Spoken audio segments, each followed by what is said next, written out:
morning, magandang umaga sa inyo. Dito ulit tayo sa Alabang. Ito si Brother Security. Ano pa ano? Bro, Julia? TJ, okay. So, gusto niya maranasan yung magandang arangkada gamit itong GTO. Once na kinarga natin ito sa kanyang sasakyan, mararanasan niya yung tipid sa gasolina, 20 to 70%.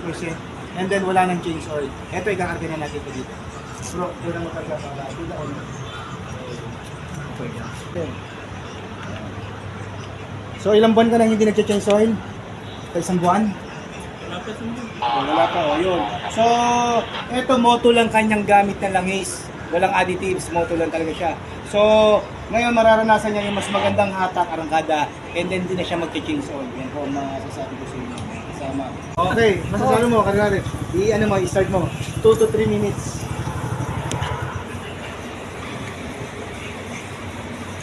Para humalo na maigi yung langis, ha? 2 to 3 minutes.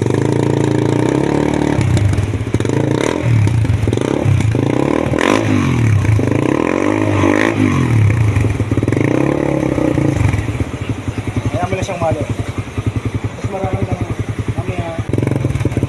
Mas makita mo, mas smooth yung... Di ba pumuputok-putok ka? Amoy mo kasi din ako.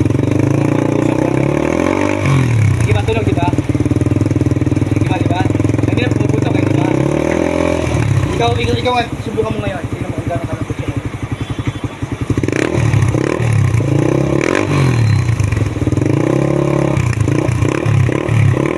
Kita mo yan, nasa kalsada ka konti na rin. Malaman pag nag-long ride. Oo, panalo. Yung gasolina mo. Yung sinasabi ko yung tipid. 30 to 70%. Kalahati na lang sa mo, 200 every month. Yung 2 weeks yung ano mo. Tumahimik agad, oh.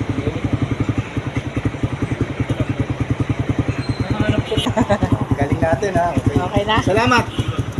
God bless at ingat lagi sa pag-drive.